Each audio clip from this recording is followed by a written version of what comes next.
দুঃখ দুর্দশা আপনার পিছু ছাড়ছে না। নিজেকে বড্ড বেশি একা বলে মনে হচ্ছে, অসহায় লাগছে, কারণ আপনি যে কাজেই হাত দিচ্ছেন সমস্ত কাজ ব্যর্থ হয়ে যাচ্ছে, সমস্ত পরিকল্পনা নষ্ট হয়ে যাচ্ছে।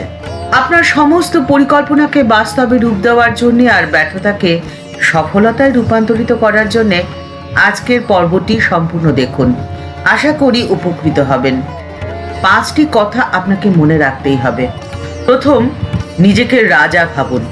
ভাবুন যে আপনি সেরা, আপনি সর্বশ্রেষ্ঠ। একটি কথা কি জানেন?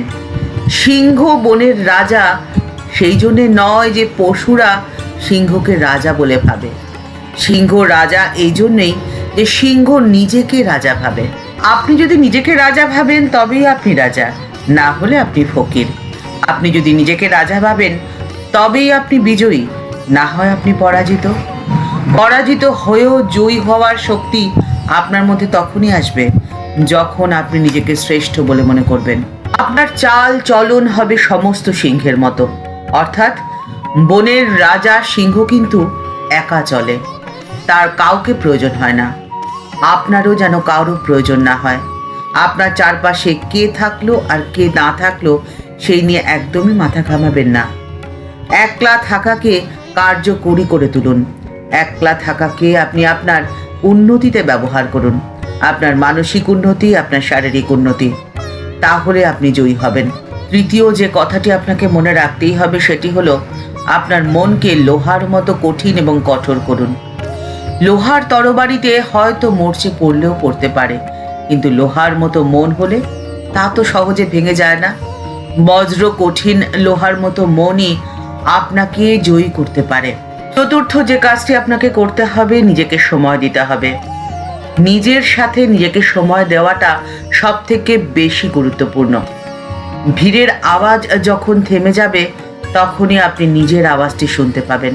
এখানেই ঠাকুর শ্রীরামকৃষ্ণ পরমহংসদেবের এই বাণীটি আমাদের অনুপ্রাণিত করে। প্রয়োজন নির্জনতা। জীবনের উন্নতির জন্য প্রয়োজন নির্জনতা, একাকিত্ব। বাস্তব কথাটি তো এটাই, যে নিজের সাথে নিজে থাকতে পারে না, যে নিজের সাথে নিজের সময় কাটাতে পারে না, সে 10 জনের মধ্যে নিজেকে মানিয়ে নেবে কি করে? সবার আগে নিজেকে তো চিনতে হবে, নিজেকে জানতে হবে, তবে তো আপনি 10 জনের সামনে নিজেকে প্রকাশ করতে পারবেন। আর ঠিক সেই জন্যেই আপনাকে একা বাঁচতে শিখতে হবে, একা লড়াই করতে শিখতে হবে এবং আপনাকে জয়ী হতেই হবে। আপনি তখনই জয়ী হবেন যখন আপনি নিজেকে জয় করতে পারবেন। আর পঞ্চম যে কথাটি আপনাকে মনে রাখতেই হবে সেটি হলো অপমান, অবহেলা আর উপেক্ষাকে আপনাকে উপেক্ষা করতে শিখতে হবে। অপমান, অবহেলা আর উপেক্ষা যেন আপনাকে কখনো উপেক্ষিত করতে না পারে। আর এইখানেই ঠাকুর শ্রী রামকৃষ্ণ পরমহংসদেবের এই আদেশটি অত্যন্ত গুরুত্বপূর্ণ। ঠাকুর বলতেন, ফাঁকির তারতম্যে মানুষে মানুষে পার্থক্য হয়। ফাঁকিহীন জীবন যাপন করো, অর্থাৎ যে কাজই করো না কেন সে কাজে নিজের 16 আনা দাও, ডুব দাও, ভেসে থাকলে চলবে না। ঠাকুর শ্রী রামকৃষ্ণ পরমহংসদেব তার আদরের নরেনকে দেখিয়ে ভক্তদেরকে বলতেন, দেখো তো নরেনকে বাজিয়ে টং টং করছে।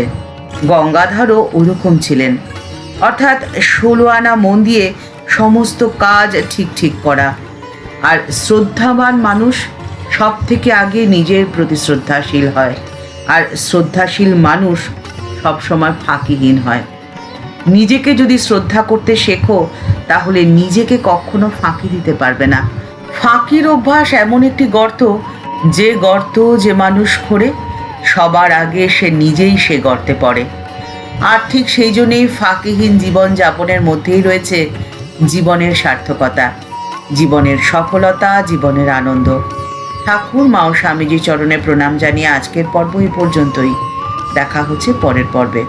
পর্বটি ভালো লাগলে লাইক বাটনটি প্রেস করে দিতে পারেন, শেয়ার করে দেওয়ার অনুরোধ রইল।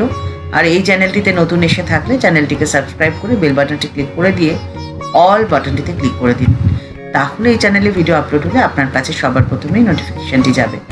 ভালো থাকবেন, দেখা হচ্ছে পরের পর্বে। নমস্কার।